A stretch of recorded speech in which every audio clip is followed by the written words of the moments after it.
Good afternoon, everyone, and welcome to the launch of the final report of the Edinburgh Poverty Commission.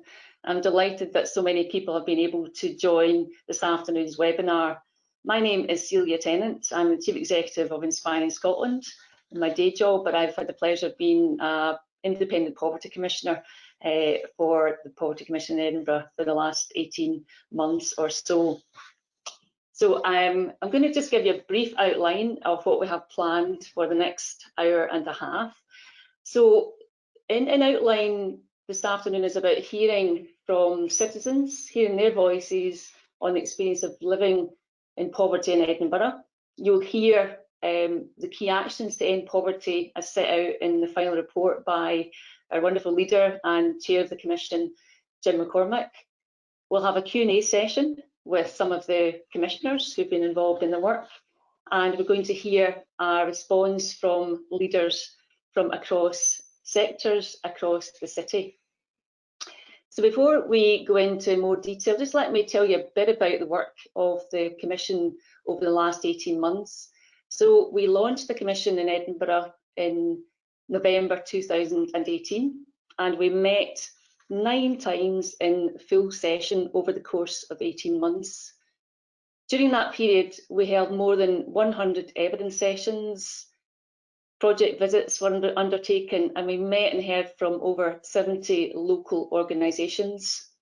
We commissioned quite significant amounts of research, so new research into the experiences of citizens living on low incomes and research into attitudes to poverty across the city.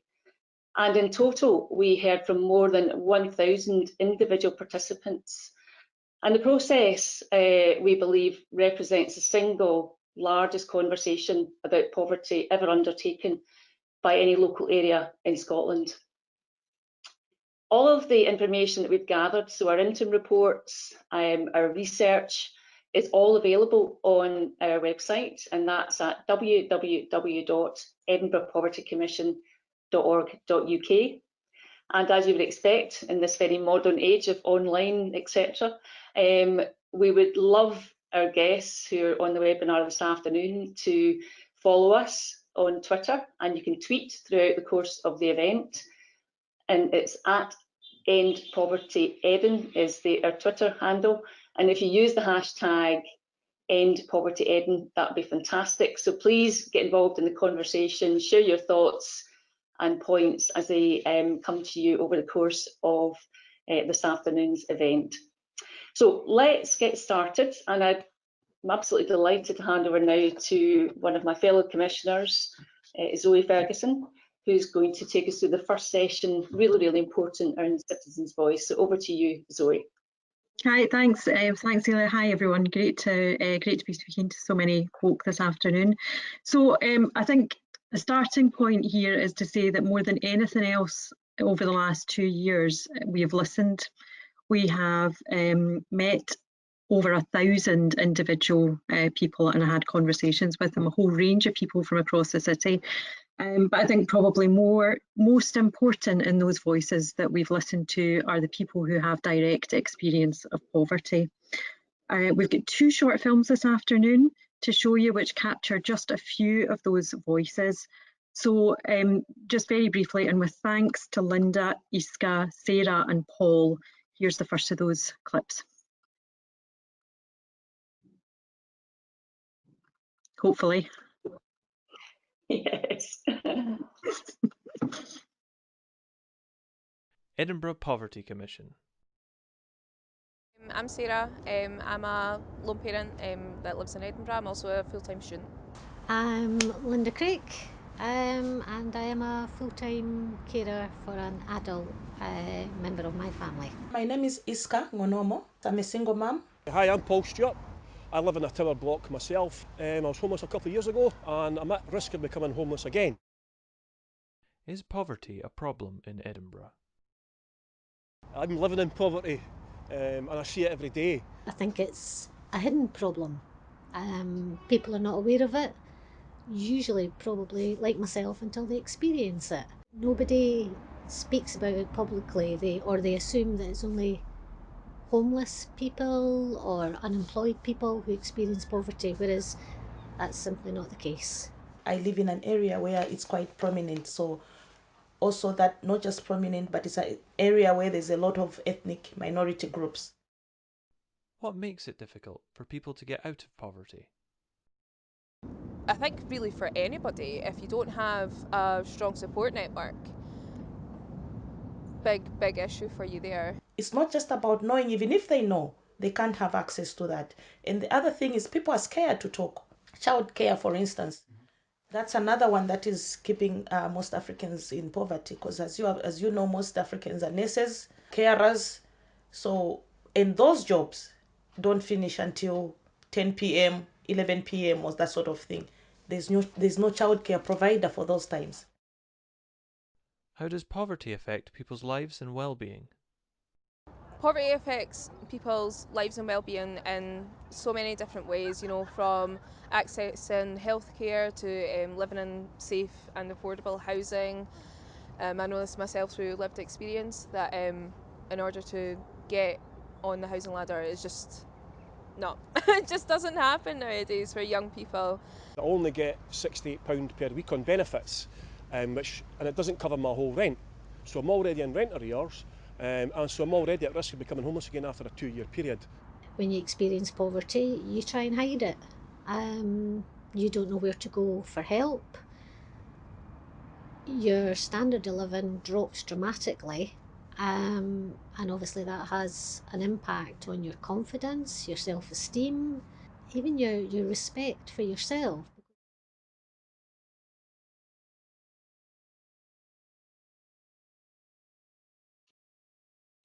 Thank you very much to all of the fantastic people whose voices we've just heard, and to Zoe for introducing our first video clip.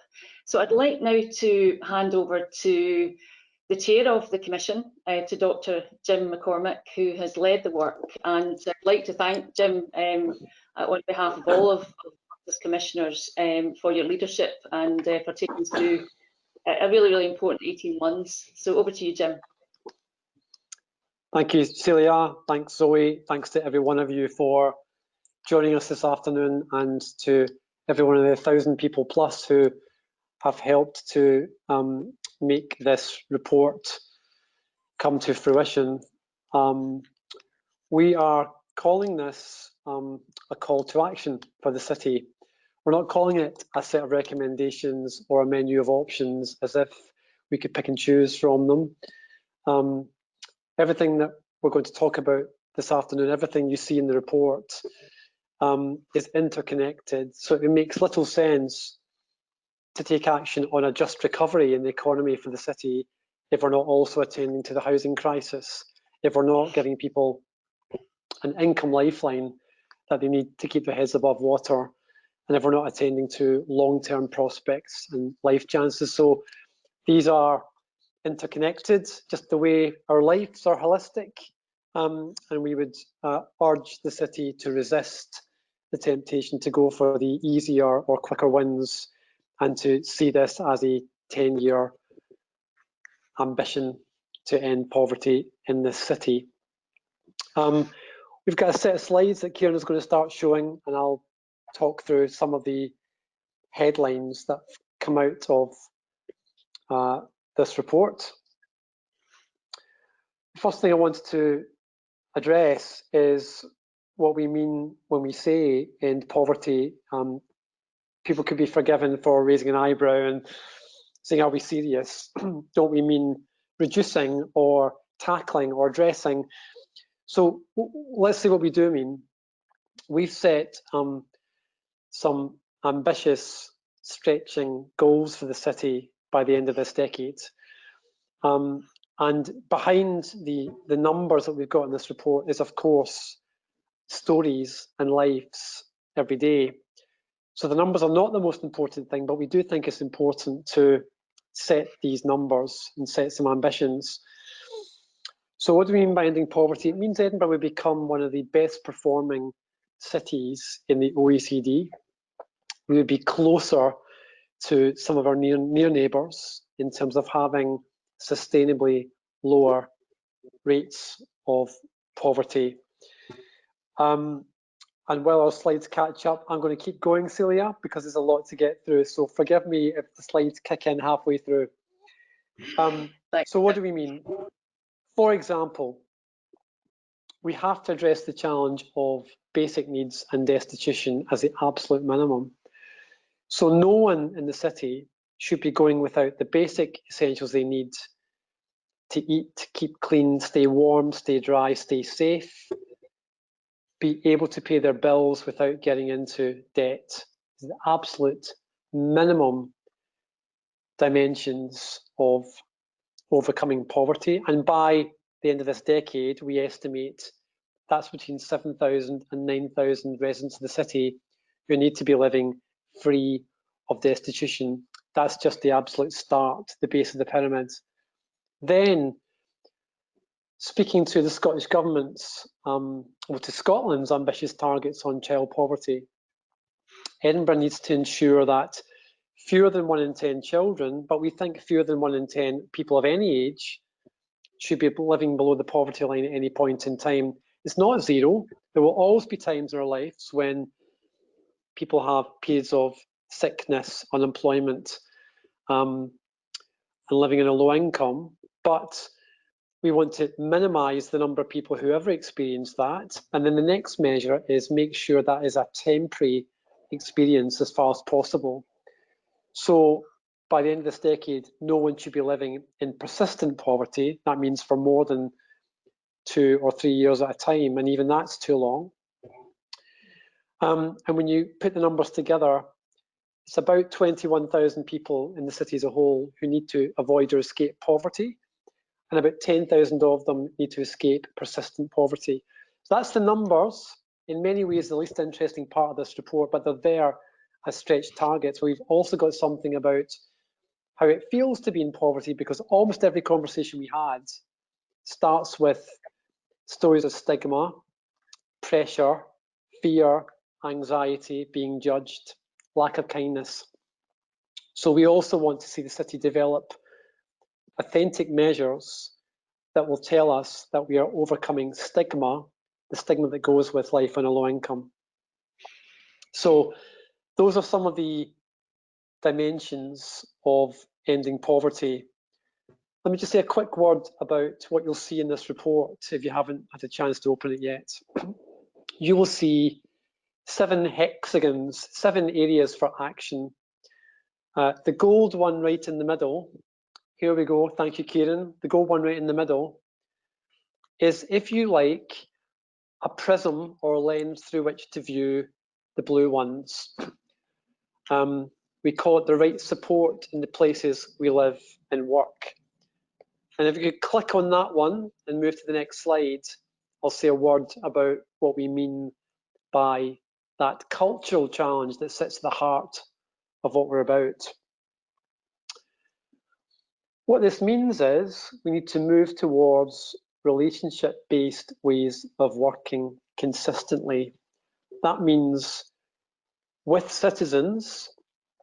So one thing we heard loud and clear is, please can the city stop assessing, referring, assessing, and so on over and over when people have separate needs. Please can we stop pushing people from pillar to post through multiple different gateways, telling their story over and over again. And then there's also a point, let's go back a second, Kieran, also a point about the relationships that we have with our staff, empowering the frontline workforce. Can we go back in the slides if we can, Kieran? One more, please. Thank you. Relationships with employees, empowerment at the front line, so that staff feel authorised to make the right decisions alongside people, not for people, but alongside people. And new relationships with other organisations, above all in the third sector, those community anchor organisations across the city, who have done more than anyone, not least during the pandemic, to ensure people can keep their heads above water, but also implications for procurement and contracting and commissioning. which would mean patient, longer-term relational approaches to how all public service providers, beginning with the City Council and the NHS, lead this kind of change. This is, if you like, getting back on track with the Christie Commission principle of prevention. It's 10 years next spring since Christie reported. Due to austerity and for other reasons, we have been blown well off course, despite the best efforts of the third sector to keep us focused on that ambition. Now is the time, above all because of the crisis, to move towards a new operating model for support and services that gets alongside people, goes with the grain of their lives, offers single, simple gateways to go through, that puts prevention of poverty, not just its mitigation, at the heart. And that cultural challenge is a hard one to take on. It's an easy one to frame, but it is the key that unlocks everything else that we are talking about in this report. Let's take a quick look, a quick run through some of the headlines from our other hexagons or other areas of action, our headlines on this slide here. So without going into detail, ending poverty means good jobs. It means fair work that provides dignity and respect and security at work. There's evidently a recovery phase for the city, for the country as a whole, which means as far as possible protecting people in the jobs they have.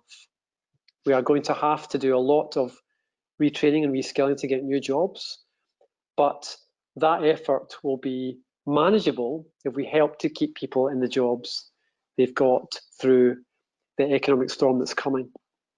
What does a just recovery look like that puts lower poverty at its heart?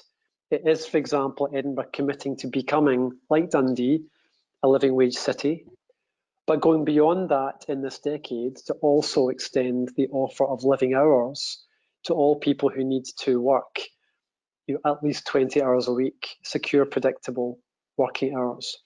It means the guarantees we offer of reskilling and retraining, of new types of work experience, new vocational skills. We'll start with the under 25s, but not end there. It should be a guarantee for all ages.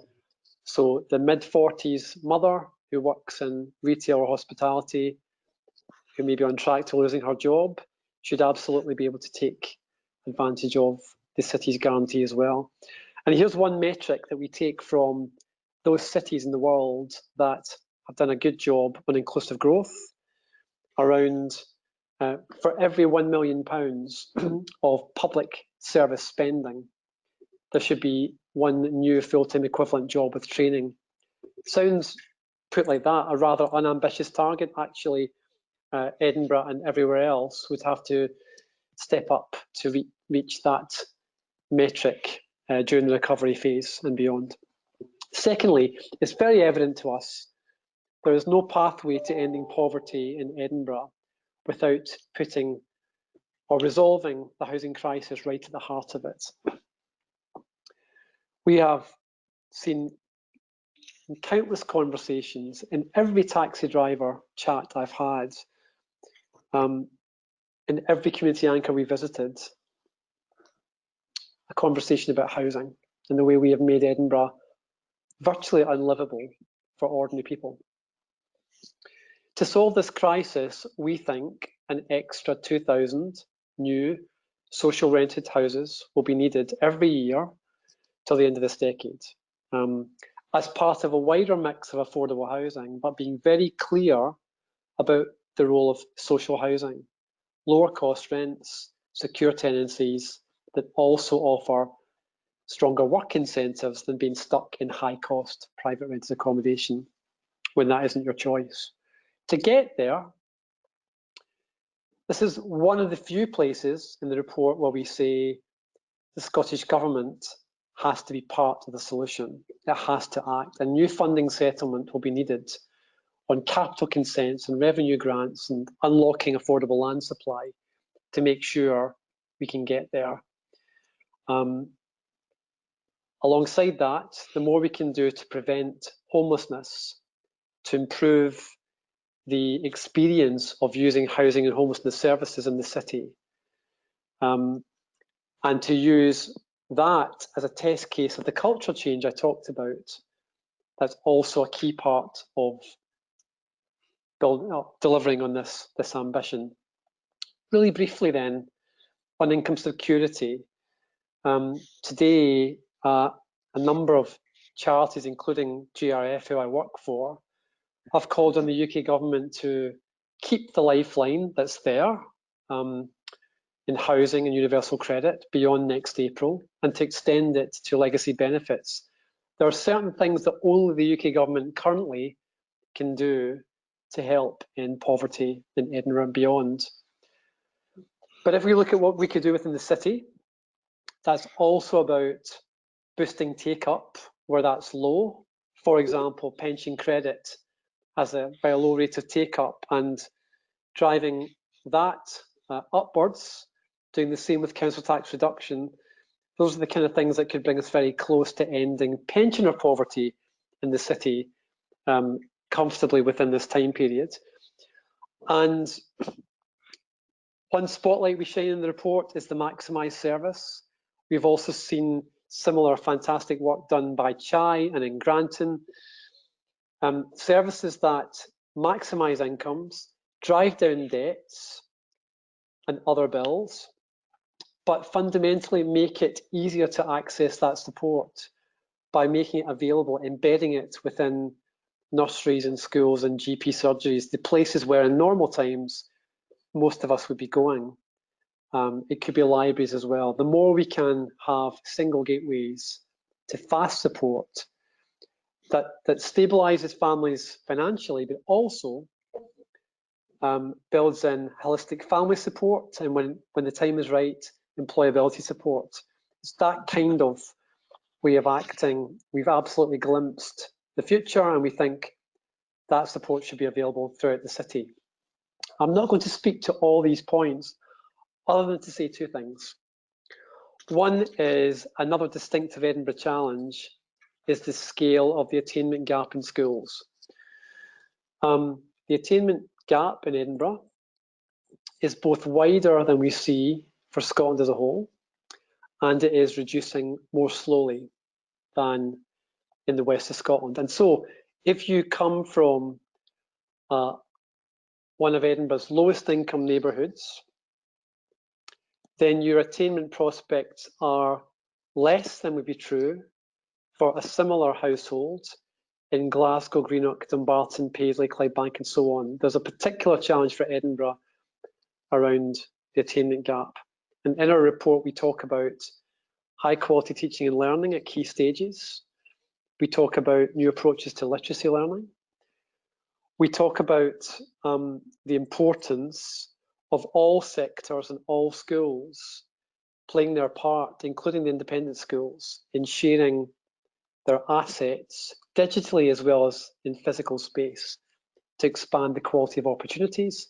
And we also make a call to the people of Edinburgh to come forward and to be trained as volunteer mentors in programmes like In Tandem and NCR Pathways for children of all ages who could benefit from that extra supportive adult in their lives. Final point to make, and all this, if we get it right, feeds through into, we think, improved physical and mental health and well-being. And the principle we apply here is as much of this support as possible should be available within walking or pram pushing distance within the city. We recognise the value of digital support and telephony during this period in particular, but there is a value and an importance on face-to-face support when that's safe to do again, that people have told us will be necessary to make sure they can access the support that's there. So last couple of points about where we go next and how we pass the baton in this process. So as this commission ends after an extended period of time, We've been working hard. I should pay tribute when I say we to Zoe, who you've heard from, and our colleagues at Poverty Alliance, working hard to bring together a new citizen-led movement for the city, a group of people with first-hand experience of poverty, either now or in the past, and some of their allies, civic allies, who are business people, people in the third sector, people in the public services, who want to be part of continuing to raise awareness and understanding, but also pushing for bold actions, influencing decisions independently, not part of any institution, and holding the city to account for delivering on the vision and the actions in this report and the ones they come forward with. So the working name is End Poverty Edinburgh. Some of the folks you saw in the film clip earlier have signed up to be part of this new movement. And so today is far from the end of the story, it is end of this chapter. And what we now do is we will find a way to support this new grassroots movement growing up in the city, inspired by what we've seen in places like Edmonton in Alberta. So you'll be hearing more from End Poverty Edinburgh very soon. Thank you for listening. I hope you'll be diving into the actions and getting behind them. I hope we've done justice to what we've seen and heard, been inspired by and been shocked by. And Celia, I'll now pass back to you for the rest of our agenda. Thank you for listening. So thank you, Jim, and thank you for bearing with us and continuing on when we had a slight glitch on the technical side of things with the slides. And I'm just seeing in the chat that I hope people are managing to hear and see us. I think there maybe are some challenges technically, so I'm hoping that we can help you kind of behind the scenes with that, but please do bear with us. Also, that we are recording today's session, so it will be available on our website I touched on earlier. So just a huge thanks, Jim. You know, it is the end of a chapter and the beginning of a new, and we're going to hear now from Zoe again, who's been such an instrumental part of the work and a co-author of our report about the passing on of the baton that you just touched on, Jim. So thank you, Jim, again, and over to you, Zoe. Hi again. So what I want to do is just say a few things about End Poverty Edinburgh, which I have to say has been something that has really kept me going over the last few months. I know it's been really challenging for everyone, but the conversations and the connections with this group of people across Edinburgh has been a bit of a light at the end of the tunnel, personally, I have to say. So I think so we've got 20 people who have been on this journey with us and are still with us and are still showing a real commitment to change, the change that Edinburgh needs. I think what's quite overwhelming about this is the kind of three different sets of people, if you like. And first and foremost is the really kind of humbling desire of people who experience poverty themselves to contribute and do something for the wider good of other people in similar circumstances. And so part of our group are people who have direct experience themselves. The other kind of group of people are people with really persistent energy who work in public and voluntary organisations across the city. A number of them for many years have been working with and in and around poverty, communities in poverty, and they are still there and wanting to contribute in a very personal and very individual way to this group. And then thirdly, and maybe in a way perhaps most hopefully, is just the ordinary citizens who've become involved through the Commission's work, who've joined a panel through the research that we've done, and just really want to get involved and to see justice for fellow citizens. So there's something really quite different about this group in that it reaches out to all parts of Edinburgh.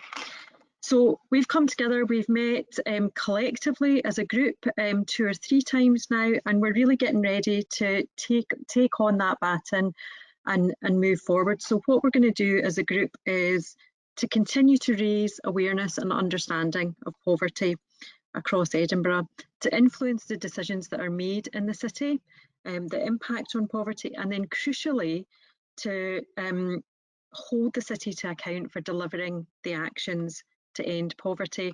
I'm going to hand over now. Linda, Iska, Sarah and Paul are all members of End Poverty Edinburgh, and they can say a bit more about it.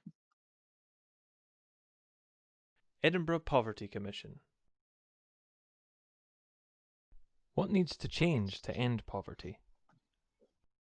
I think they could look into more how the situation of Black people is, but that cannot be done without a Black person being involved. No matter what, if it's a person trying to give me food who has never felt hungry the way I feel hungry, the solution will never be adequate. Everybody wants to contribute in some way, you know, myself included. But I am barred from doing so many things because if I go to work, I lose certain benefits. And I worked out, you know, I found an employer who could work with the hours I was available, and I would have been £8 a week better off for working 23 hours a week. It's just not physically possible to do it. So I'm stuck in that cycle of not being able to work. I've always worked. You know, I should be working for at least another 10 years, and it's not going to happen unless someone can help me get out of this cycle. Because, as I said earlier, we're living in a low-wage economy, high cost of living. There's something not right. Something's got to give at some point, you know, so we need to increase the wages. I would like to see as well more community crofts in Edinburgh. We've got a community croft here in Leith, for example, and you can get given a bit of land and you can go and work in it and grow some food and stuff like that. They also sell their produce pretty cheaply. What can ordinary citizens do to help end poverty in Edinburgh? You help each other. You give out to other people. If you have, give out to others. That's more the community can do. Honestly, going back into education is the best thing I've ever done. I'm on my dream career path that I know is going to provide a decent future for myself and my daughter in the long run. So definitely, you know, definitely think about it, because there's a lot of people that could benefit from actually being back in education. All I want to do is work and contribute towards society, and I don't care if it's volunteering, clearing the streets, whatever. I don't care. I want to do something to make me feel useful again. And then I think there's a lot of citizens out there who, if they were aware of the scale of the problem, would welcome people coming to help them. So if the people can get together and to try and put pressure onto the politicians through citizen groups, through work like what the Poverty Commission are doing, I think that will probably try and help to alleviate poverty. The people in authority, they need to take on board what this report is saying to them. Come and meet us, but please just act upon it. Take on board the recommendations from the Commission and act upon it.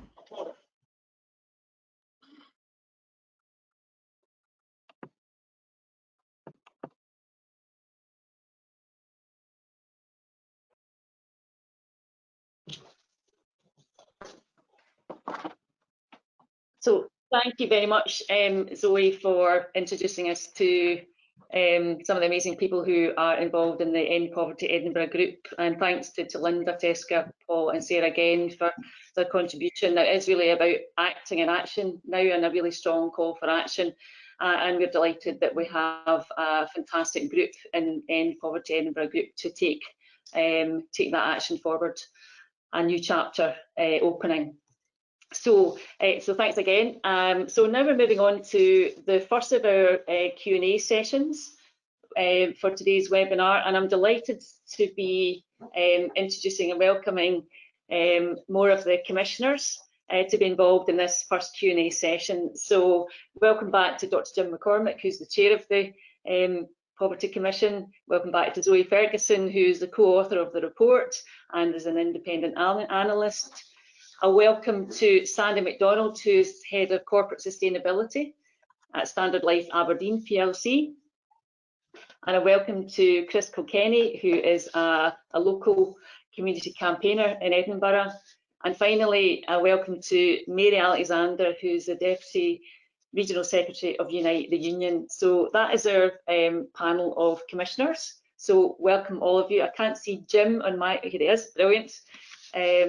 So what we're going to do is we're going to take some of the questions that have already been submitted, and thanks to all of you who have already put questions through the website. So we'll start with those, But we have 220 of you lovely people out there who are on the webinar, so we've got about 25 minutes or so. So please do submit your questions through the chat function, and Kieran and Nicola will hopefully be able to direct some of those questions to me. So I'd like this to be interactive, providing time allows.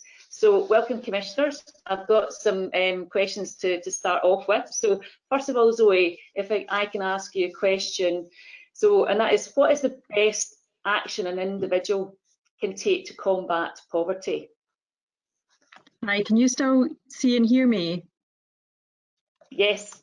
You can, right, okay, so I've lost all view of anything on my screen, but I'll just keep talking and assume that you can hear me just now. So I think what's really important in our report is that it's a call to action to everyone in the city. This is not just landing on the City Council's doorstep. This is for business, it's for all public sector agencies, it's for the voluntary sector, and importantly, it's for citizens and communities as well. And I think this is one of the biggest shifts that we have seen over the last few months. We were ready to draft our report in March, and then we were hit by COVID, and the experience of the last few months I think has made some kind of fundamental changes to thinking. And I think one of the things we've been really struck by is that kind of sense in which people have opened their eyes over this last period to a kind of shared hardship in lots of ways. It's a public health challenge that's been shared, but also maybe many more people experiencing the trauma of losing work and then living on precarious or low incomes. And people have reached out, people have stepped up. There has been a huge amount of volunteering, activism, and very simple, informal reaching out of neighbours to one another to support each other. So I think we have a very simple message, and that is to hold on to the connections that have been made during this time, continue to notice fellow citizens, continue to reach out, listen to people living in poverty, make decisions which benefit everyone and which help build more equal communities. So that might simply be looking out for a neighbour, it could be volunteering, it could be actively getting involved in organisations and helping to shape the way in which we support communities. So that's our kind of simple message to people. I am really hoping you can still see and hear me, because I'm kind of talking at a blank screen here. We can, yeah. Well, I certainly can, and there's lots of nods from the others in the panel. Okay. So thank you. Very disconcerting. Still a brilliant answer. Thank you so much. Thank you. So I'm going to move on to ask Chris the next question, Chris. What single action or recommendation in the final report could have the most effective impact in reducing poverty in Edinburgh? What Jim said at the start is that there's no single action that we've specified in this report that's going to completely meet and end poverty. We need to not look at this as a menu pick and choose from, and that we can do bits here and that'll help there. Everything sort of coincides and helps each other. We need to really attack all of these 7 different areas. And we need to do it simultaneously, and we need to create a real sort of structure and stability.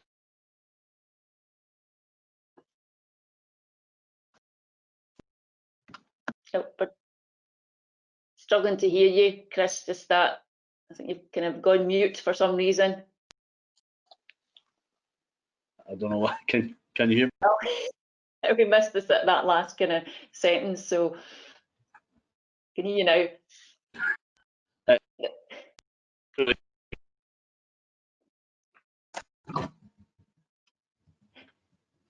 Okay, you're sort of dipping in and out, Chris. So thank you. Seems to be fixed now, yeah.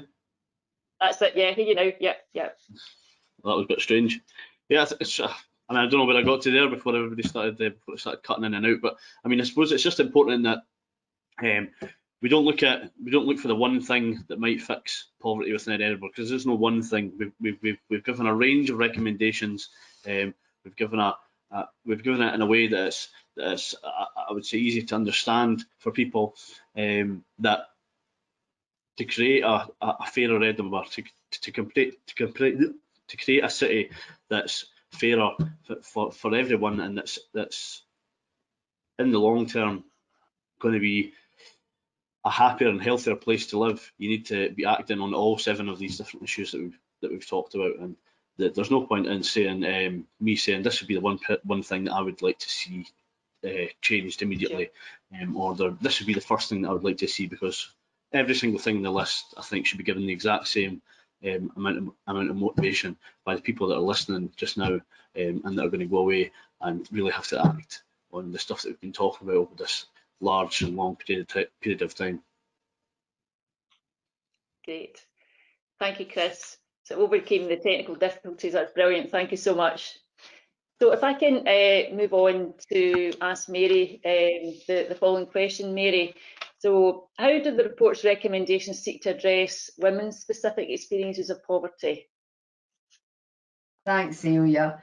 Well, I think the challenges on poverty, the recommendations are, for everyone, but there are specific challenges that women face, and they face them as workers, as parents. We heard lots of stories during this journey regarding childcare and access to childcare.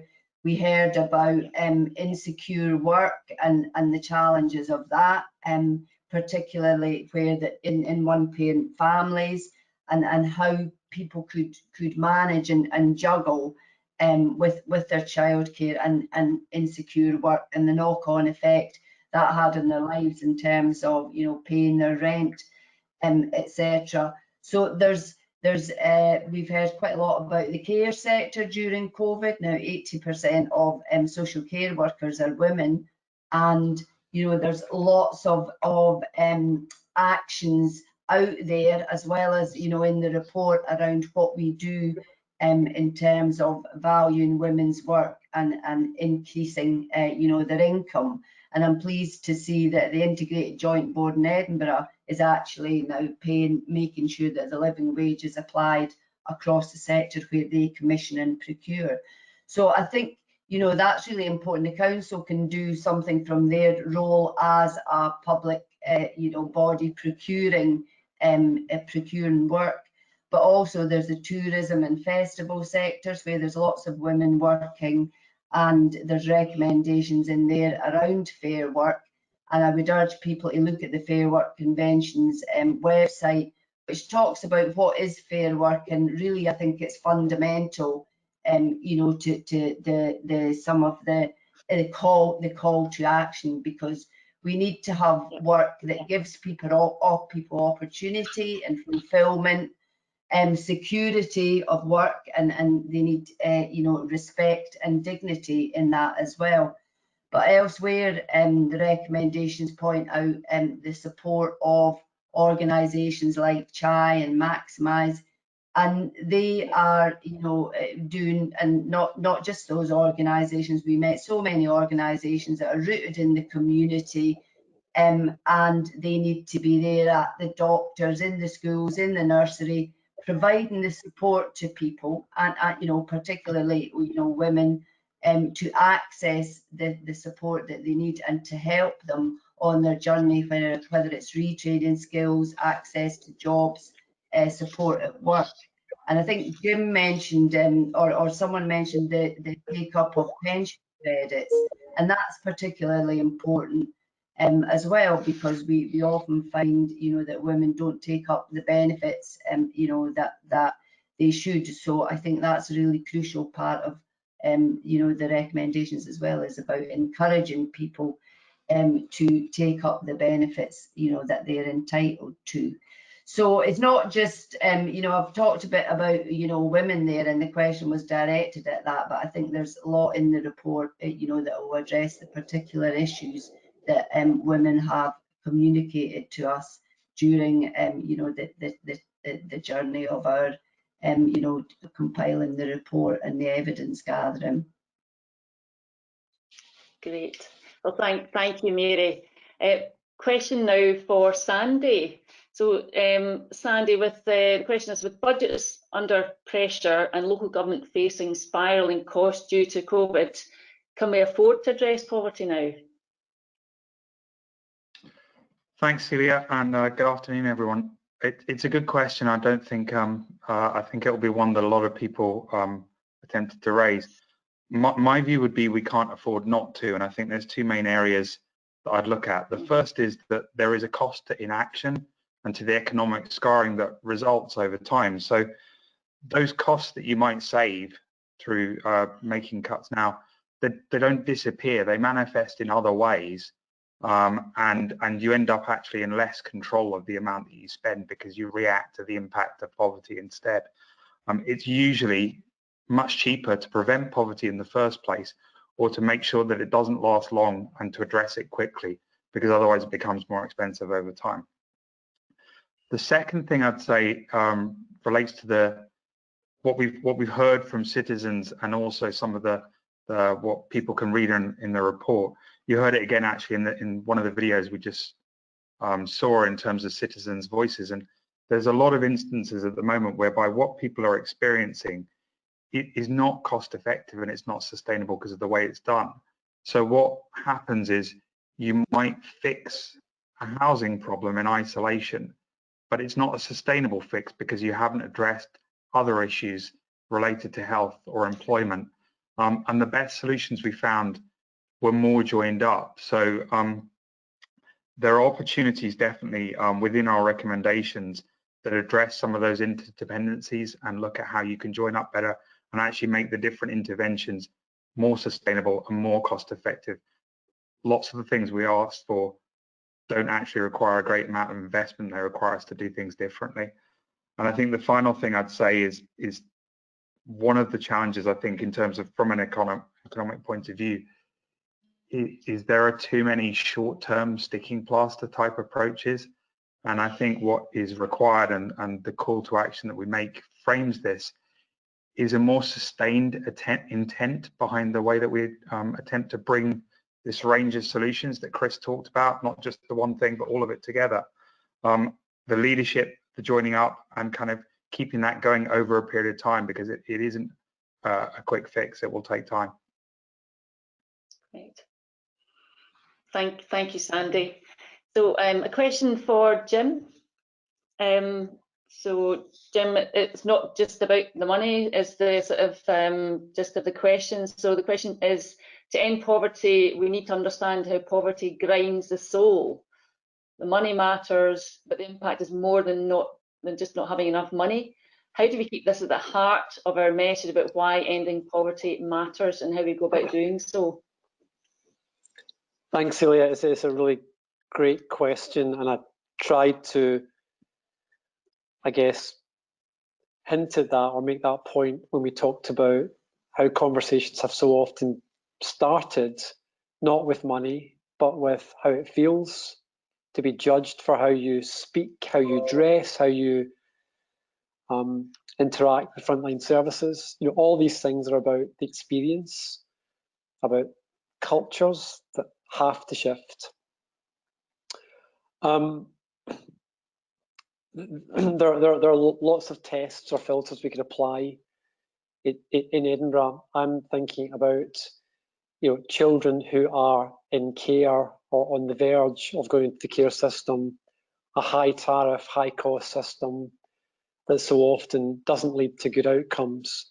I'm thinking about families who are stuck longer than anywhere else in Scotland in temporary accommodation. You know, whatever the kind of fiscal side of the equation, what's very clear is when you don't know when you're going to be moved, you don't know if it's going to be to a secure tenancy, you don't know if it's going to be close to your family and friendship networks of support, you don't know if your child will be able to stay in the same school or nursery that they started this year in. The toll this takes on people's lives. And then you think about how modest the asks are in many ways that people have put forward. These are not expensive, unachievable objectives. At its heart, people are asking for predictability and security around housing, income and work. People are asking for their voice to be heard. People are asking to be able to have a horizon beyond the end of next week or next month, beyond survival, being able to set goals and get on with their lives and live the best life they can. We cannot lose sight of these human insights.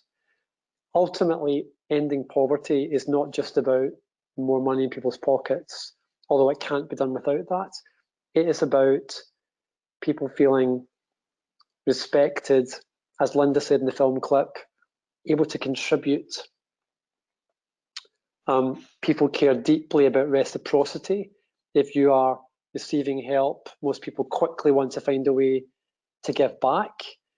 And that's why I think the answers are to be found in all sectors, but especially in what the best of the third sector can bring in terms of the agility, ability to, leave behind the boundaries and leave behind the commissioning rules and just do what's right. I think we've seen all sectors do some of that during this crisis. And I think we need to hold on to that, as Zoe said. And we also need to make sure that End Poverty Edinburgh is an influential independent group that holds the city to account without fear or favour. That's the best way, I think, we're going to hold on to the challenge that's in that question. Great. Thank you, Jim. And given that you've just been speaking, can I ask you a follow-up question? And then for the other commissioners, it'd be good if you can have a think about the final question for all of you, which I hope we can answer briefly because we're kind of to time, which is really good. But I'd like you to think about and come in once Jim's, I've been able to ask Jim this next question about your lasting takeaway from all of the evidence and stories you've heard over the 18 months. So I'll come back to you individually, but the question, Jim, that's come through the chat, and thank you for the question, is that given that local government has so few powers these days, how much can we expect the council to do? I think you touched on some of that in your presentation earlier. Thanks, Celia. I'll be really brief because I'm the kind of supporting tag team here. I'll be really brief. So just to reiterate what Zoe said, this is not just about the City Council. We're going to hear shortly from Esther Robertson, NHS Lothian. We're going to hear from the council leader. We're going to hear from folks in the third and private sectors. They all have a part to play. That's kind of the obvious, easy answer. I think the harder answer, though, is to say, or is to try and see this in terms of the totality of resources we have in the city. And even coming out of COVID, Edinburgh will remain a city of wealth and abundance. We should not limit our resources to what we think of as public sector finance. There is enormous pension wealth in the city. There are other assets that, if we got the conditions right, could be brought to bear, as we've seen in other cities internationally, to work for the public interest. We see some of that in terms of housing finance. I think there could be a really thoughtful invitation to the private sector, to the financial services sector, to our universities, despite the struggles they're having at the moment, even to citizens, around how we can put our combined resources together to finally crack this problem. I don't minimise for a second the budget pressures that this and every other council will be under, or the NHS for that matter, but we mustn't limit our thinking in terms of solutions to next year's budget that the City Council is going to have, for example. Sure. Thank you very much, Jim. And just to keep our commissioners on their toes, there's a question that's just popped in, which if I can ask Sandy, and actually Sandy, just if you can, a quick response would be great. But the question is, what role can large Edinburgh-based corporations like Aberdeen Standard play in this effort? Oh, and you've asked me to keep it brief, but there's an awful lot in there. The first thing I think large employers can do is, I mean, I'm very privileged with the company that I work for. I take for granted fair work and fair pay and the areas that Mary raised there. But I think we need to go further in terms of how many people across the city can gain access to that type of quality employment. We work with existing charities such as Career Ready, Prince's Trust to try and bring more people in, but I think we can go further and we can do more. Second thing is, I think turning to Jim's point around how more people can be brought into this conversation. Large employers have a kind of convening power, and I think we can help to resource and pull together different organizations and different sectors. And you know, we work in partnership with organizations across sectors. We have good relationships, and I think we just, you know, it's about finding that common aim and that common purpose. And we're a funder, so you know, during the recent COVID situation, there were things that needed to happen quite quickly to respond to the situation that was there, and we didn't have the expertise. You know, it was there in the third sector, so we really sometimes just need to get behind enabling other organizations who do have the expertise to do it, because we benefit from the city being in a better place. And if you want me to quickly answer the final question as well, and that you posed all of us, I think, what have I learned from the Commission as a whole? The first is that poverty is not inevitable. We know that. People don't need to fall into that trap, and they can move on.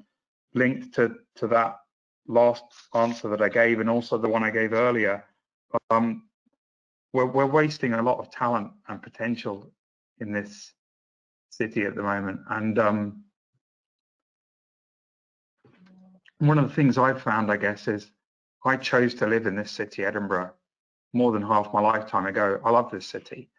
Other people don't get to experience the same city that I do. But there's been this common theme that's come through from everybody we spoke to in all different backgrounds, whether that's business, different political parties, citizens, schools and universities. Every single one of them wants to change that thing I just described. You know, take their pride for Edinburgh, but make sure there is an equality of opportunity and that all of us can kind of benefit from that. So that would be what I would say. Thank you. Thank you very much, Sandy. So, Mary, your lasting takeaway, if I can ask you briefly. My lasting takeaway is really the inspiration that I got from the communities, and you know, it reinforced my long belief in that communities have the solution themselves, and that it's about harnessing that power and that community spirit to ensure that the support networks are in place to unleash all the opportunity and fulfillment and everything else that flows from that. So it's you know, it was very heartening to see some of the, you know, challenges that people were facing and the support that they had, you know, to help them with those challenges. And it's about getting the actions right that, you know, we provide to communities with that other support. So the power of the collective for me is fantastic. Thanks. Great. Thanks, Mary. Thank you. Can I come to Chris? And then Zoe and then Jim. Over to you, Chris. Yeah, I suppose the main thing that came for me, or sort of lasting thought that's in my head, is that whether you're a large corporation, whether you're a government, or whether you're a local authority, whether you're a council, what you look for in your plans going ahead are stability and structure and security. And I suppose that even when we heard from the citizens and families of Edinburgh, those were the sort of main things that they were looking for in their lives as they went on. So if those are the sort of things that we're trying to build into our governments and our strategies, and those are the same sort of things that people are trying to build into their lives, and then we need to use these recommendations that we've got to coincide together, so that everybody is sort of living in a state and is living a type of life where they know that they're going to be going forward in a healthy and happy manner. So I mean, living in an Edinburgh that they can take pride in. One of the biggest things for me was this feeling of, from a lot of people, and even for myself, for a lot of people in Edinburgh who are living beneath the line, who have been living in poverty, it's always been this sort of feeling from the establishments of, we're trying to catch you rather than we're trying to help you. And I think that's where we need to make the big move. We need to make the big move in the relationship and how we talk about it. We're not trying to catch you out. We're trying to catch up with you so that we can help you. And that's the sort of lasting point that I would like to leave. Great. Thank you very much, Chris. I'm going to completely do a U-turn. I'm really sorry to Zoe and to Jim, but I'm taking instruction from my little chat here that we are slightly behind time now, so I'm behaving myself. Would love to have got your answers, guys, but let's move on and let's keep to time. So because this last part of our event this afternoon is really important, because this is where we hear the response from the city. But before I introduce our next panel, just to say a huge thanks to all of our panellists, all the commissioners who have been able to answer such great questions. So thanks to all of you commissioners, and also thanks to everyone who's submitted questions. Thank you so much. So so let's move on. So this is the final part of our event, and it's really important because this is the response from the city to the call for action, which you heard Jim outline earlier. And so I'm really delighted we've got a fantastic panel with us this afternoon. So I'm going to introduce them to you one by one. So a very warm welcome to someone that you'll all know, and I think we're sort of 200 or so folks on the webinar, but welcome to Councillor Adam McVeigh, who is the leader of the City of Edinburgh Council and chair of the Edinburgh Partnership. So welcome to Adam. Welcome also to Cami Day. So Cami is the deputy leader of the City of Edinburgh Council and who's been vice chair of the Edinburgh Poverty Commission. So welcome to Cami. Warm welcome to Esther Robertson, who is the interim chair of NHS Lothian. Welcome, Esther. Welcome to Bridie Ashrown, who's the chief executive of the Space and the Broomhouse Hub. So welcome to Bridie. And a warm welcome to Kat Brogan, who's the Managing Director of Mercat Tours Limited. So a warm welcome to you, Kat, as well. So thank you very much for joining us. So the what we're planning for this session for about 20-25 minutes is to put some questions to you folks that have come through in advance, and also to take some questions that come through in the chat. So to those guests on the webinar, please put your questions, as I say, on the chat. So for our panelists, I think it would be, if you can sort of take the question, and also if there's anything you want to sort of follow up on the call to action from the report, that'd be good to hear that as well. But if I can take the first question, and if I can put the question to Cami. So Cami, the question is, how can we build a better long-term relationship between people and the support networks they use in the city?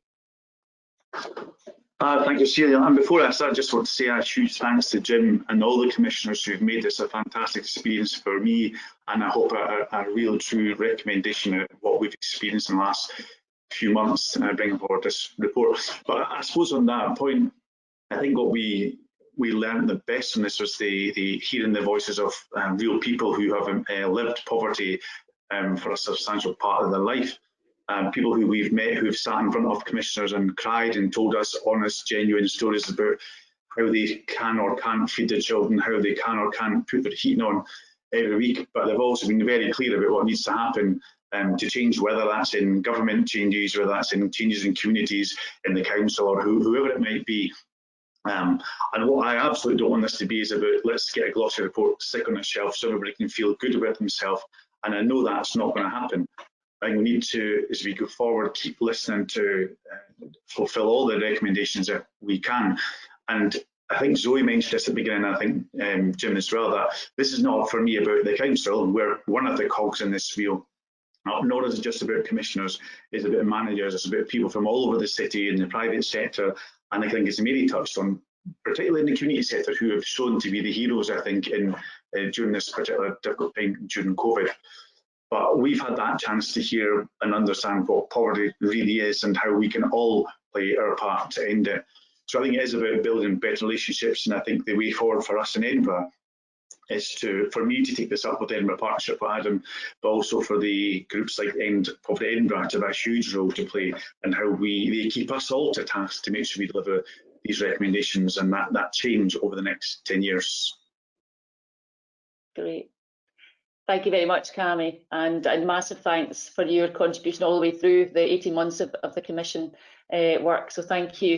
I'm going to move on to ask a question of Bridie. So Bridie, question is, how has COVID impacted work to end poverty in Edinburgh, and what do we need to do to ensure true commitment from all major stakeholders to tackle poverty as a priority?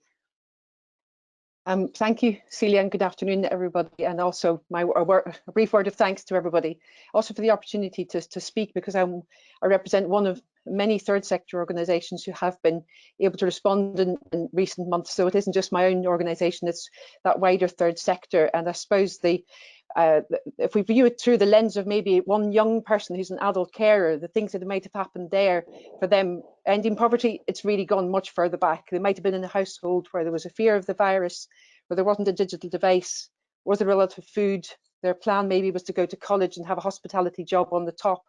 Or they're worried about their private tenancy. These are the types of things that have been set back. So a lot of fear and tremendous anxiety about the future. So we've got multiple problems, and I'm very glad that this report has come out post-COVID, so you can look around the corner and try and anticipate what's coming. One of the things I really appreciate about the report is the heavy lifting bit and the ambition there is to work with and advocate to the UK government and the Scottish government around things like housing, around fair work, and about the reform of benefits. I really hear what Chris has said as a citizen of Edinburgh, that not to be catching people out, but how can we catch up with you and help you, and the idea of a basic income for people. So I think there's some really big, heavy lifting things to be done that people like ourselves will look to you to do. I think the Edinburgh Partnership is going to be amazingly powerful in this, the City Council, the NHS, but also the business community around that, in terms of your leadership, because I think there are models now internationally in places like Edmonton that Jim mentioned earlier, through to down the road in Ayrshire and in Preston, the community wealth building model where you can measure, where there's a metric as to where you've put the money you have already into local communities and into tenders and services. And I think that's a really powerful metric. It's not new money, it's existing money and how it's leveraged. And I think that, combined with the change in relationship of culture and respect, and to not have stigma, is going to be really powerful. So I think there's great leadership there.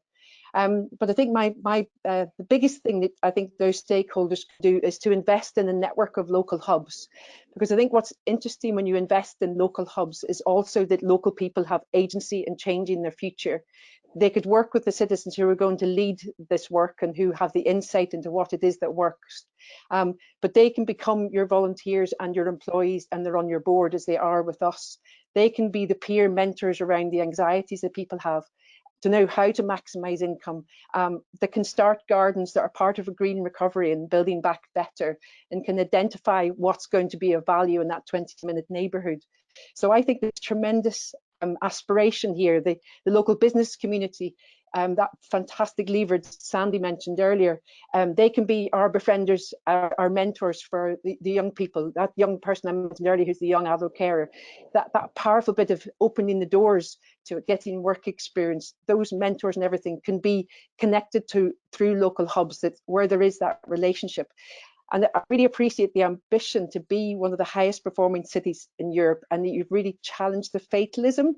And I think together, both the heavy lifting bit the city stakeholders, those big anchor organisations, including the universities and the business community, you can make it a place that you're proud to be, as Chris and Sandy both spoke about earlier, a place that we love the city, and it's the place we're proud of and can take that, take those actions forward in the next 10 years, which are really measurable.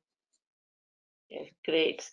Thank you, Bridie. I know that other local hubs are available, but we have used your wonderful hub in Broomhouse, so it's fantastic. So great space. So thank you very much, Bridie. I'm going to ask Esther the next question, then Kat, and then Adam. Thanks for being patient. The questions I've got so far, the last one I've got so far is for you. So, so touching on Edinburgh Partnership, for you, Esther, at NHS obviously is a huge player and partner within Edinburgh, within the city. So the question is, solutions to poverty are often put at the door of social security, housing, wages. We know that there's more needed than that alone. What do you think the role of an organisation like the NHS is in taking forward this call to action? Well, thanks very much, Celia, and thanks to Jim and everyone else for the invitation to come along. I've found it a really powerful experience reading the report and hearing what's been said. I took over as interim chair in NHS Lothian in February and came back from a fortnight's holiday to find the whole world had been turned upside down in COVID. And needless to say, that switched all of our attention to dealing with the immediate crisis. But my own experience over the last 20 years in public service means that I always come at it personally from a public health perspective, and that I start there. The focus in health is all too often through the media and the like on the acute sector. But as far as I'm concerned, if we don't address the public health and primary and social care agenda, then all we do is continue to throw money into an acute sector, which, back to Christie's principles, much of which could be prevented. So reading the report gave me a lot of food for thought about things that hadn't occurred to me. And one of them is that anchor institution.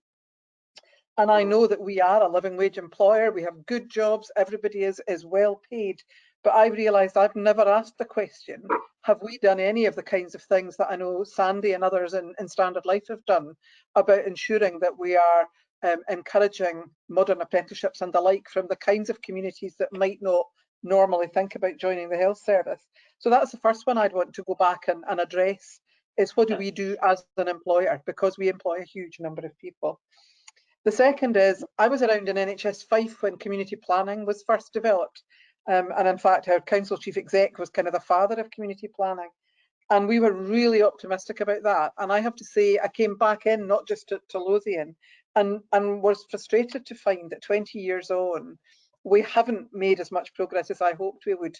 And if anything, as a country, we've complicated things even further. And I'm speaking personally here. You know, I've got 4 IJBs in my health board area, plus the 4 councils, plus the board. So structurally, it must look like a bizarre setup for people on the outside of that. But we're really going to have to up our game, not just in Edinburgh, because I think what Edinburgh does has implications for East, West and Mid Lothian as well, and vice versa. So I think there's a role we can play almost as being the one that straddles all 4 of those. And I do think, and again, I know there are good examples, but they are still too scarce, of that single door approach and not bouncing people around. And I think we need to be looking at what do our GP surgeries and elsewhere do to provide that kind of joined up single door approach to people, because we know it's the same people that are coming to the council with housing issues, that are coming to the doctors with mental health or physical ailments. And for me, as an individual, as opposed to as a health board chair, I do think housing is the fundamental. I spent 7 years of my younger son's high school life involuntarily in the private sector housing market, and I moved 7 times. And I know exactly the feelings that Jim described. I was lucky that we had money behind us, so we weren't living in poverty. But that sense of shame, of insecurity, not knowing whether we'd have to move in 6 months, and the fact that my biggest priority was to ensure that our sons could stay in the same school. And we were really lucky to do that. And I think the housing investment we make would be such a huge investment across the board and would begin to address a lot of the health challenges. I am delighted to see that NHS Lothian has been involved in the Maximise project, so I want to find more out about that because I knew nothing about that. And I do think one of the big things that's come out, and somebody used these words earlier, one of the things that happened in the NHS overnight with the COVID crisis was we got out of the way of our staff and let them get on and do things.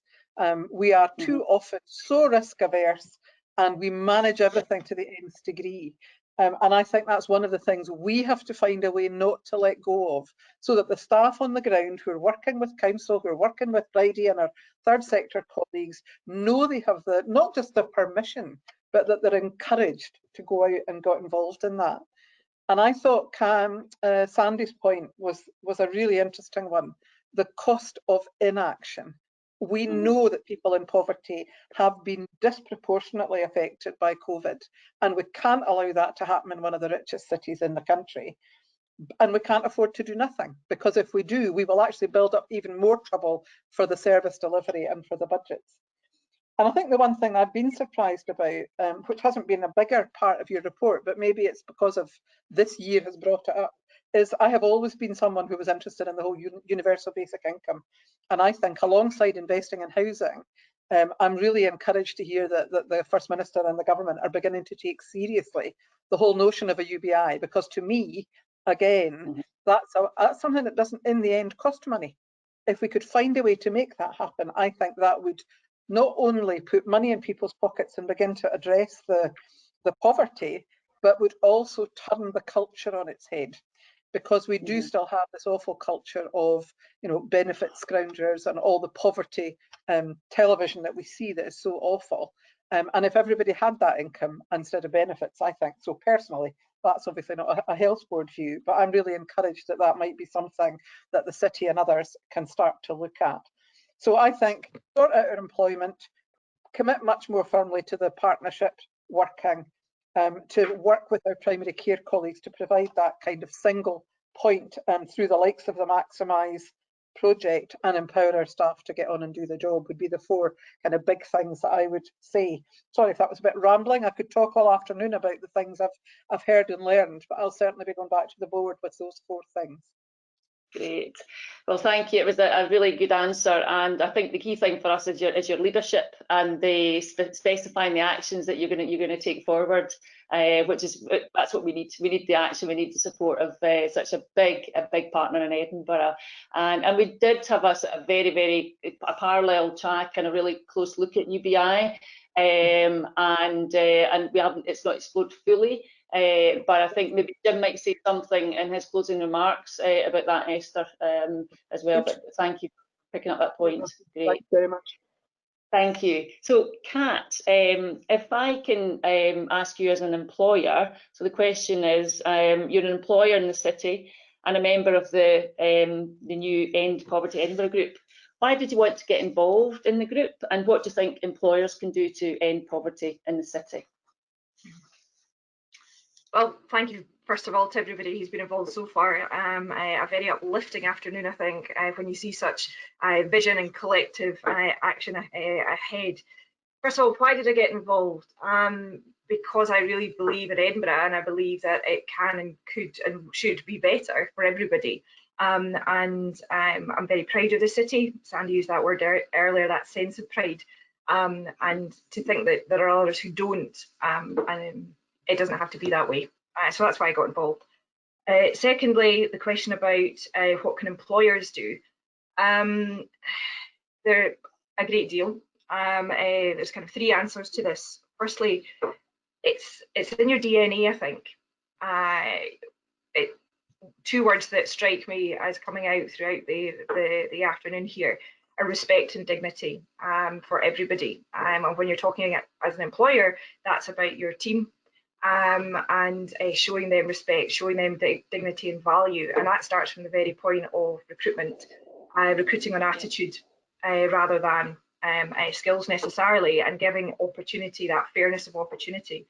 And then when in role, for example at Market, we commit 10% of profits to continuous personal development for the entire team in different ways. It can be personal or it can be collective. And as a living wage employer, the flexibility of opportunity and flexible working and so on.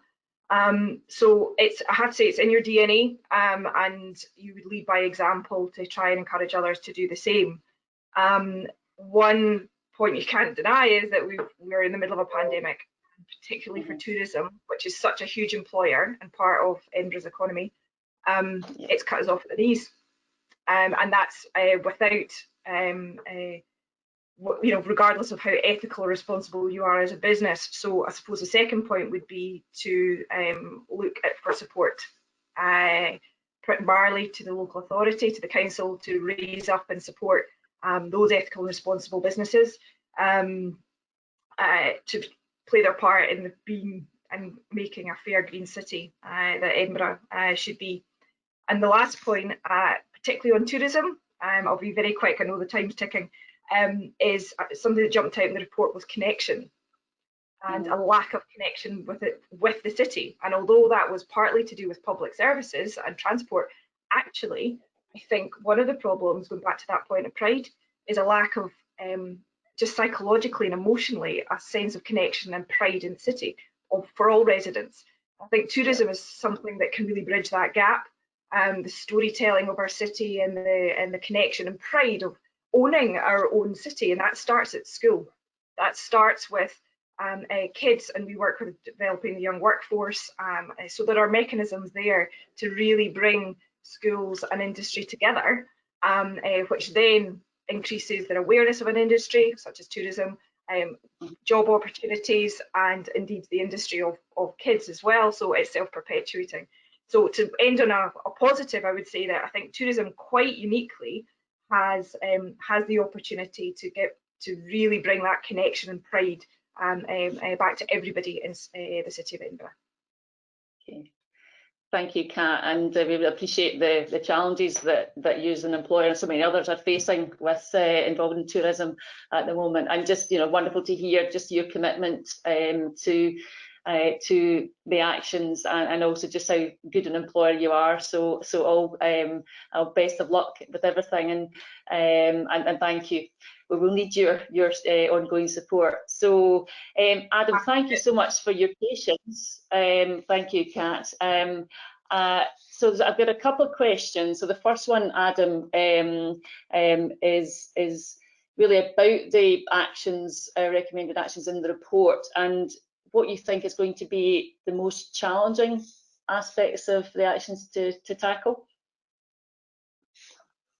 Well, thanks very much for inviting me, and thanks, I should say, to the commissioners for all the work they've done, and the people who have inputted to that and shared their lived experience, because that has been the most important part of this whole process. 2 years ago when we kicked this off, and I hope I speak for Cami as well and the other 60 odd councillors, that I don't think we could have asked for a clearer set of recommendations, and while they are incredibly challenging, and they are, and we shouldn't shirk away from that, I think all of them are, I think what they are is clear and demanding, and they should be clear and demanding to meet the scale of the challenge.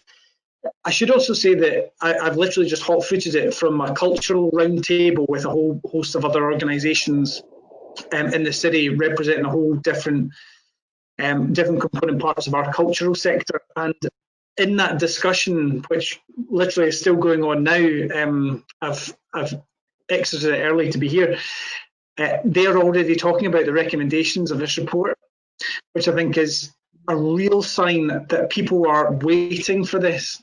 The open door from organisations, from business, from individuals is there. People want the answer to the question, what can they do?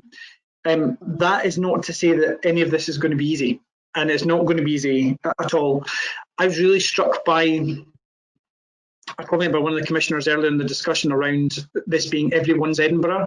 It has to be everyone's Edinburgh. There's no point living in the greatest city on the planet, which is how I would describe it.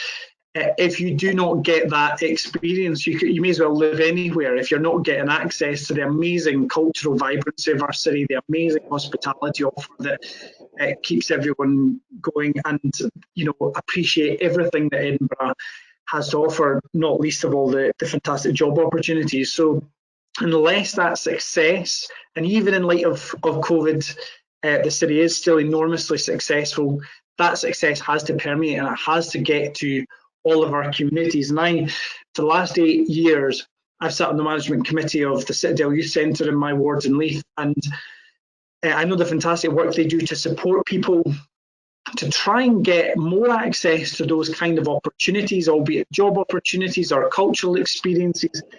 And I know from hearing some of the stories of those experiences just how many barriers there are. One, when an organisation like Citadel wasn't involved, and two, even when they are involved, some of the additional barriers that people with additional challenges face getting into those and getting and really being able to take advantage of them. I did want to say, from the city's point of view and from the council's point of view, there are two things that we focused on very, very clearly in the last 3 years and will continue to focus on. One is tackling poverty in the city and the other is sustainability. And there's huge crossover between those two agendas. When you look at housing and making sure good quality, affordable housing is in place and everyone has access to it, that's not just about tackling poverty, which is rightly identified as one of the major drivers of poverty in our city in terms of housing stock, but it's also about sustainability and carbon reduction and how you build a place for people. Similarly, when you look at transport, it's the same thing. It's not just about affordability, which gives access to other opportunities and other places. It's about sustainability in the widest possible sense. And interestingly, in the previous discussion that I was part of literally minutes ago on culture, that discussion immediately went to that pram push distance of what cultural offer is available right across our city, because it isn't good enough anymore for the world's festival city, and we are the world's festival city, to have it all caballed as a city centre offer that not everyone can get access to. The 7 areas of challenge are very challenging, and the council and I think the city has made some progress on some of them. The housing commitment that we have is the most ambitious in the country already, and my God, the housing demand within this report is incredibly ambitious, and we will not be able to deliver that on our own. We need partners, we need funding, we need everybody to really get behind that scale of effort. And when you look at challenges like the poverty-related attainment gap, again, the council, the city is making inroads, but that problem is not born in the classroom and it can't be fixed in the classroom. It's born out of the circumstances within our communities, and it's not just about how many teachers and classroom assistants, it's about the stability of whatever life that young person is leading. And that speaks to the housing point, it speaks to the employment point of that family, it speaks to the benefit situation for that family, it speaks to all the things that have been drawn out already in that conversation before. And I did want to say one of the biggest challenges I think we will have, and I'll end on this, to make meaningful progress, we're going to have to get on the front foot, not the back foot.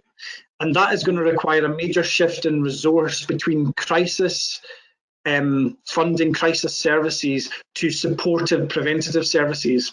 Now, when you look at what we've done in Edinburgh in terms of housing in the last 3 years, there's been an enormous amount of additional money spent actually in both, and that's been required to build up that capacity. But we need to be in enough of the real world to realise that is not always going to be possible. We're not always going to be able to put in additional significant resource into crisis services to stabilise them while we put in additional resources into preventative and supportive services. So there's going to have to be a much more difficult process of shifting resource, and that is going to be a significant challenge, whether it's for NHS, whether it's for IJB, whether it's for council, whether it's for government. No matter where the services are that are relevant to what we're talking about, and more or less all of our public services are relevant to what we're talking about, that shift of resource is incredibly difficult. I think someone mentioned Christie principles earlier in the discussion. That's exactly what it's about. But we've been talking about those principles for a very long time and not getting to the point that we really need to on them. And that's because it's not easy. It's not because of unwillingness. It's not because of maliciousness or siloed thinking. I mean, it is in a sense, but it's mainly because it's just difficult. It's really, really difficult. Yeah. So to answer your question absolutely straight down the line and straight as I can, the huge difficulty is going to be how you manage resource into supportive services that help people prevent them and their families falling into poverty traps, because once they are, it's incredibly difficult to support them out of it. Great. Thank you. Thank you so much, Adam. It was, although you had to wait until the end, I think it was best to hear from you at the end and really accepting the actions and embracing the challenge that will come, and your willingness to embrace those challenges. So that is, feels just absolutely right for us to be then, handing the baton, not walking away, but handing the baton to you as the city, as the leader of the City of Edinburgh Council, to respond alongside the End Poverty Edinburgh group, just to sort of just tackle the challenge head on and be on the front foot. So thank you so much, Adam, and to Cami, to Kat, Esther and to Bridie for your response from the city, from leaders across the city to today's launch of our report.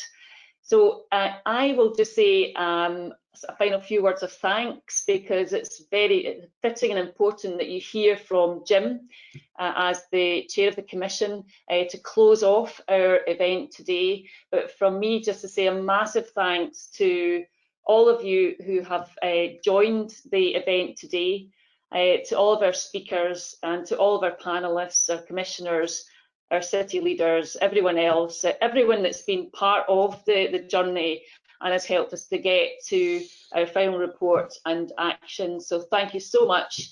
I'm going to hand over now to Jim. Thank you.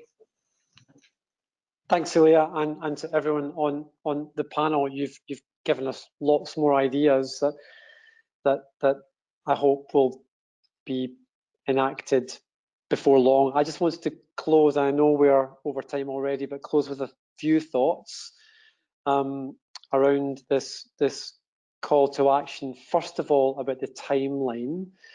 I hope no one will think that by setting this decade as the period by which we finally succeed with this challenge, that we are in any way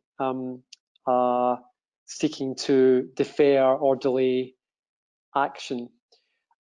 We think 10 years is a period in which substantial progress can be made towards these goals. They can be achieved over that time period with the right will and right resources.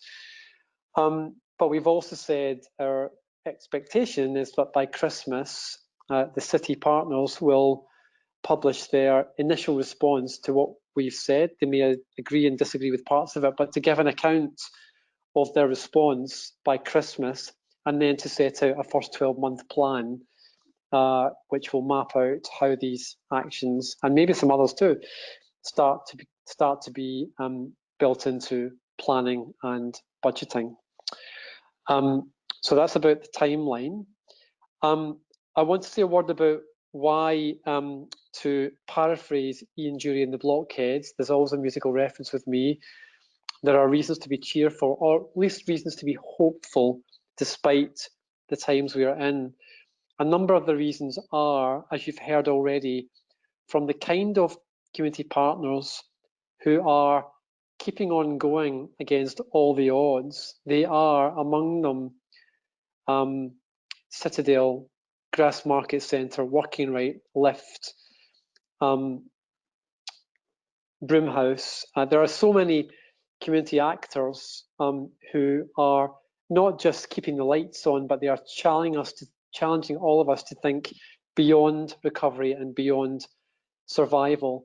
We also talk in this report about the coming work that will be led by Community Renewal in Magdalen Bingham, a new approach to genuine holistic community working that has a fighting chance of lifting neighbourhoods out of poverty or giving them the tools to do it. We talk about 3 conversations, an approach in health and social care, which might be a promising way of getting upstream around support with care that enables people to live well and independently with support for longer.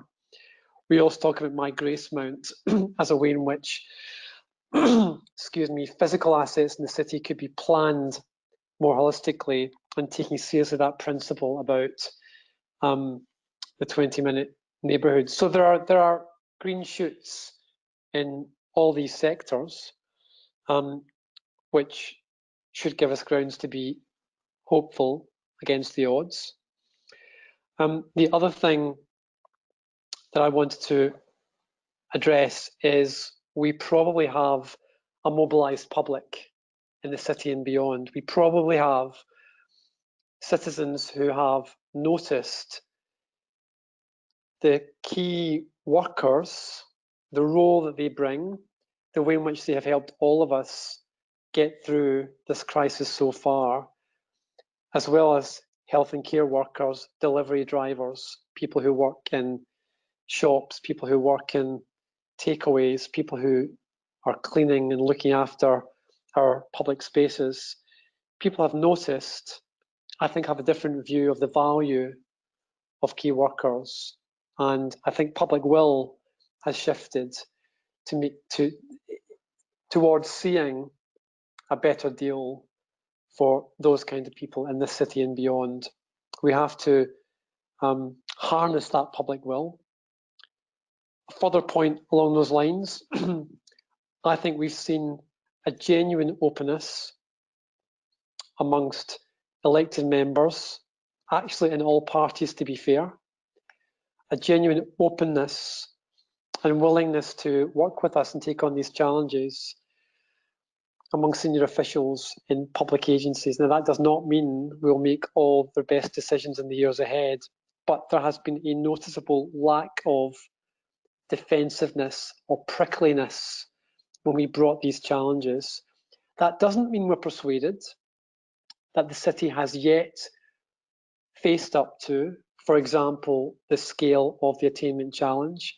I don't think we've faced up to what low-income families have told us about the offer they get from the education system, or about the way in which links with communities and employers can often tend to amplify rather than reduce inequalities. I don't think we're hearing leaders in schools, head teachers, support staff who are telling us what is and is not working around the attainment challenge. I think we need a process of co-design that brings together every interest around children and young people's futures, so that we have a version of the attainment challenge that really works for Edinburgh in both its scale and its pace of change to really take on that distinctively Edinburgh challenge. But I'd like to finish with a few thanks, which are, first of all, to all of you for taking part in this event and anyone who helped us on this journey to produce what we hope is a faithful account of what we've heard. All of our commissioners, you've only seen a few of them on screen today. The majority are behind the scenes, and today's event and even the report barely does justice to the brilliance of their contributions. So a huge thanks to all of them. Not least to Craig Sanderson, Mr. Housing, who's helped us on a daily basis keep in touch with what's happening in the housing sector, and I hope we've come up with an ambitious plan on social housing, not just affordable housing, for the city. And I want to thank our brilliant secretariat, who have made an almost impossible task doable. They are Chris Adams, Nicola Elliott, Kieran MacDonald, Gareth Dixon, your bosses who have been so generous in allowing you to spend time with us for much longer than we anticipated, to John Mitchell from the Improvement Service, who has been the man behind the scenes keeping us on track with this webinar. I'll finish by saying thank you for your interest. Stay safe, stay well, and stay committed to the task of ending poverty in Edinburgh. Thank you very much indeed.